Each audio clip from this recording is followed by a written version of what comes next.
Okay, we're going to continue with making graphics for our web page background. In this case, if I go back to Photoshop, this was kind of a boring, ugly background. So let's start with another one. In this case, I'm going to start with a new file inside of Photoshop.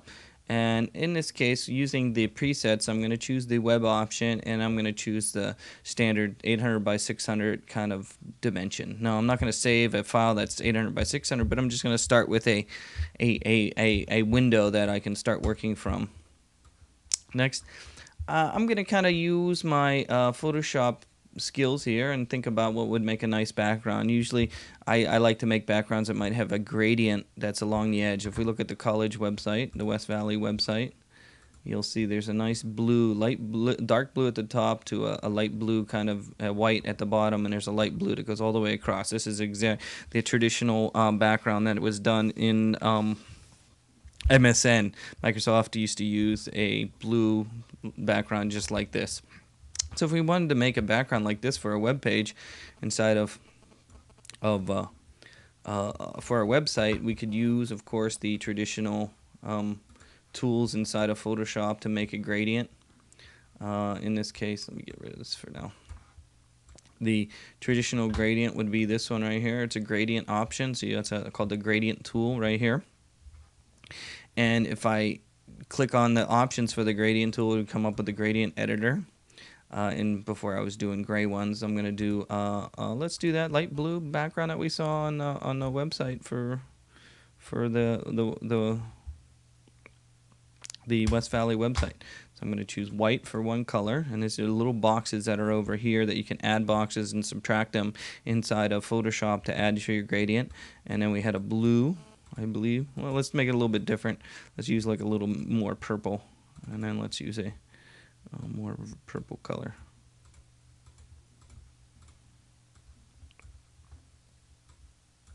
There we go. Let's not do the same thing as West Valley. We'll do a little purple. So I have two different colors here, and you can see you can move your gradient around to give you certain looks. And you can add more if you want here. If you wanted to add one, I could add another one here. Oops, there's too many of them. You don't want them. You can just drag straight down. It'll go away. Let me add another color in here. Maybe switch them around. There we go. So you can make gradients like this for a background for a website inside of Photoshop. So after I've made a gradient, I can just simply drag it down my document page here just by simply dragging it down. If I hold the Shift key, it'll make a straight line. So if I drag it down my page, this would be, and in fact, I want it dark on the top and white at the bottom. I might make a little bit more like this. There we go. So if you were looking at the West Valley website, you could see this gradient in the background here, blue to white here. And then this is in a box over here, so this is just a way of making a box over top to put the content in. So what we're talking about here is just this little sort of gradient that you see in the background here. So how I can do that is by making a gradient like you saw in Photoshop. I made mine a little bit differently, made it a little bit more interesting. And then if I was going to put this on my website, I don't save this entire 800 by 600 graphic. That would be waste of space and waste of megabytes. Because you remember the tiling example we had from the first video, you can think of how you can tile it. So I might use now the either crop tool or the rectangle marquee tool to copy an area of the screen and then save that and then tile it. Okay, so let's use the crop tool for now. I'm going to clear any presets that I have inside here, my crop tool for this. So the crop tool is this one, and what the crop tool can be used for is designating a specific area to save inside of Photoshop. So for the crop tool, I'm just going to draw a little box that goes down my page, and the ideal would be to make it actually 1 pixel wide. That's it. That'll be the smallest, but for viewing purposes with you right now, I'm going to make it a little bit wider. But the ideal would be only 1 pixel wide so that you're only making the smallest file ever. Okay, and so the ideal would be to have it as small as possible. In this case, this is probably big enough right now, and if I hit enter, it'll crop it down to the size that I have here. At least it's supposed to. Enter. There we go. So as you can see, again, it's just a small little, really thin colored area inside of Photoshop, and if you zoom in, you can see there's some pixels there. Okay, and then I'm just going to save that. Again, I'm going to use the file save for web and devices. In this case, I'm going to use a GIF again. GIF would be ideal for this. And I'm going to leave some dither on so that the blending, since there's a gradient in there, you can see it's gonna give it a little bit. If I use more colors, it actually might look a little smoother. Oh yeah, see how the pixels change here? If you're using a gradient, you might need, if you use only 16, you can see the banding that happens. I'm zoomed in a little bit, and I'm looking at the gradient, and a gradient has a bunch of different colors in it. So you want to sort of use a lot of colors in something like this that has a gradient. Maybe 64 over there might give me a nice smooth one. I might even need to use a little bit more, but for right now, I'm going to use this right now. And so then I can hit save. And in this case, I'm going to call it background2, just so we can get an example of what this is. And I hit save. And then if I go over to my website here in Dreamweaver, I'm going to use again, the background option inside of Dreamweaver is under modify page properties, and this time let's try the background2. And if we say repeat, we don't want to repeat down the page, we want to repeat across the page, X. So I'm going to change the repeat to X here and hit apply, and you can see I get a nice sort of background like that. And again, it's not very smooth because I didn't use a lot of colors. So if again, it's basically taking it inside of Dreamweaver and taking it and tiling it horizontally across the page. So if I go back to my Photoshop this time, and let's use file save for web and device this time, and let's use even more than 64 colors, go all the way up to 128, and then hit save and replace it. So I'm going to replace it, give it the same name, and if we go over to Dreamweaver, let's see now, it should be a lot smoother. Let's hit apply.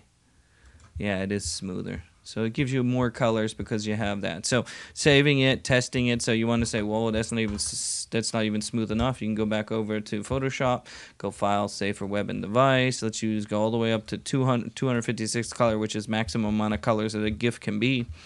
And if we hit save, choose the same name, hit save, and replace the graphic, and then go over to Dreamweaver, and we just hit apply, and since it's the same name, it'll be the same color. So if we look now, you got nice background like that. Basically in on the website for West Valley, they have a center. Oh, that's center aligned, sort of, and then they have a box in there. If you insert I'm just going to use a table for now, but if you could use something inside there, and if we say insert table here. I would use a div tag in CSS for this instead of a table, but for my example, if you look at the West Valley site, you might use like maybe let's exaggerate 70% and hit let's give it a color. Is there a color option? Hit OK. Yeah, there's got to be a color background, isn't there? Where's my background color for my table? Well, you can get the idea. What they did is they made a box, and they put a color inside that box. There we go. And then they put content inside there. So if you look at the West Valley site, if we go back to the school website here, if we look at it, you can see there's a box here with the content in it, and then the background is there, and it kind of grows and shrinks with the page. So that's sort of what we did here. You could see that we have a background color that tiles across the page like that. So, simple ways, and let me just do one more real quick here. Another very popular way of making a website would be, and let me start with another new file, another new background would be, I'm going to start with the 800 by 600 again by going under File, New. And again, another very popular way of making a web page background, of course, is the edge of the screen here. And one of my fun ones is to just use boxes. Okay, what do I mean by boxes? Well, you can use the vector shape tool, which is this one. Okay, it's towards the bottom of the toolbar there. And I'm going to make a box, a small box with a colored area, and I'm going to zoom in a little bit so I can see it. In fact, let me do that again. I'm going to zoom out again. Okay, so we could see. Okay, I'm going to make one small rectangle that's along the edge here. Oops, make a small rectangle along the edge there. Okay, there's one. And then I'm going to make another one. I'm going to choose it and change the color. This is like my old website. I used to have a background like this. Oops, change the color here. Give it a little orange there. I'm going to draw another rectangle along the edge there. And let me change the color of that one. So I'm just basically drawing rectangles along the edge there. Draw another rectangle along the edge there. Let me change the color of that one. And draw a rectangle along the edge here. Change the color of that one. And let me draw a rectangle along the edge. Let me get back to some reddish colors here. Warm colors here. There we go. Okay, this is a little bit crazy colors here, but hey, that's all right. So as you can see, I have a variety of different colors. I don't really see that orange one, do I? Maybe if I zoom in, I could see that one. So there's a little sliver right there. Let me move this over. Oops. I don't want them all to be the same width. It gets kind of boring if they're all the same width. Let me move this one over a little bit. You can use the arrow keys to move things around. Okay, so making a little, a bunch of different rectangles there. And again, you might even just use the crop tool, and I'm going to draw a little box around the edge here. Oops, I can make it the exact same size if I want, and hit enter. So I got this small area with all the different colors that you see here, and I'm going to save that again as a GIF. And this time I don't need to use 256 colors, I only have to use a few colors. And then I can call this, let's call this background 3, just so we have different ones that we can use.